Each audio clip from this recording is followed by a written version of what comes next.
Hello to the members of the Psychological Skills for Performing Artists group. We had a poll this past week of the topics you want covered, and the one that rose to the top was negotiating. We also had a poll regarding the ways you wanted the information presented to you, and one of the most popular ones were through infographics and video communication, so hence this particular project. I've spent the last couple of days researching other ways, other people's methods of negotiating, as well as kind of contemplating some of the ways I've found it, and have boiled it down to essentially 5 top tips for negotiating. I changed this into an acronym, TRUST, trust, so to make it a little bit easier for you guys to remember all these particular points. Point number 1, the T, is trust. You want to be able to develop rapport with the person you're about to negotiate with. This creates a level of trust with them, and with that level of trust, it connects the two of you much more, which gives them a much more deeper reason to negotiate with you and be a little nicer to you.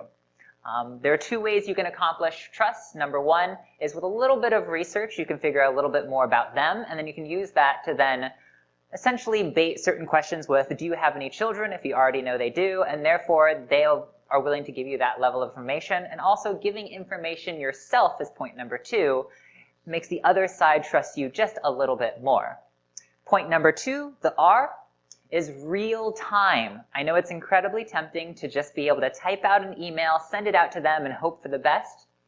And if you do end up negotiating, it's only through that communication service. If you can get them on the phone, at least, better yet, get them in person or a video call and you can see their emotions and how to express. And the time frame also forces a little bit more pressure on that other side to negotiate with you.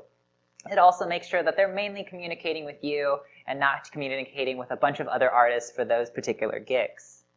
Number 3 is understanding. You want to listen to what the other person wants. There's a lot of places where people will say, we just want to draw attention to, say, this particular car, if you're at a car show and you're performing to draw attention for the car. And then when you hear that, what you can do is say, well, fire probably won't be the best, juggling won't be the best, but whips, sound generated at a car show, will create a lot more, spread out and connect a lot more people and get a lot more people's attention to that particular car you're standing in front of. Point number 4 is start with no. You want to make sure you're aiming for a no to start with, because if you start with, say, $1,000 and the client just says yes, then you probably could have gotten considerably more money. So you actually want to aim for that no. Take whatever your quote is, double it, and you can start negotiating from there. And then negotiation doesn't start until one of the parties says no. Aiming for that point just gives you a little bit more of an edge to when you start negotiations. Last but not least, as a performer, you want to negotiate things, not money. And what I mean by this is if you gave a quote for $1,000 and the client comes back at, say, $500, if you just quote down the money side of it, it has to drop this. What you can do is you can negotiate them by raising their perceived value of you. So at $500, they're like, well, if I'm just getting a fire performer, we'll start here.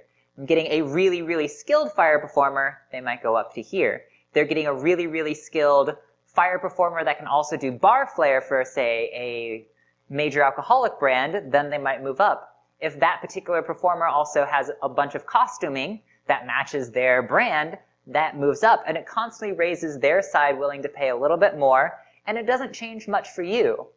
By changing your costuming, what props you're juggling with, or what songs you're singing, you can probably get their value up to your minimum price without having to lower that minimum price. We did create this into a bit of an infographic, as you can see here. That infographic will be provided for everyone to use. You're more than welcome to spread it around as you wish. I hope this helps you out, and this was a good format for everybody in this group to understand. Once again, near the bottom, the recommended reading is Never Split the Difference by Chris Voss. It is a bit on the aggressive side, so I do recommend reading through it, but also understanding that you should create a little bit more of a rapport with the person before using these tactics. Otherwise, it seems overly aggressive, and some people don't respond well to that. And also another point that does come through the book is there are a bunch of different negotiating types. If you find somebody who's a little more analytical, you'll find that they're a little bit quieter. They'll be thinking through the negotiation more. And at those points, you actually want to remain quiet with an analytical person. versus somebody who is very, very verbal, who's very, very expressive. They want as much wording coming at them so they can think about things, weigh the different options. And if they're really emotional based, then you want to be really expressive with them to make sure that you sell them on the emotional front rather than just on the technical front. I hope this really helps all the members in the Psychological Skills for Performing Artists group. We hope to do a couple more videos and infographics to help with some of the topics that were voted on. And I hope you all enjoy the rest of your week.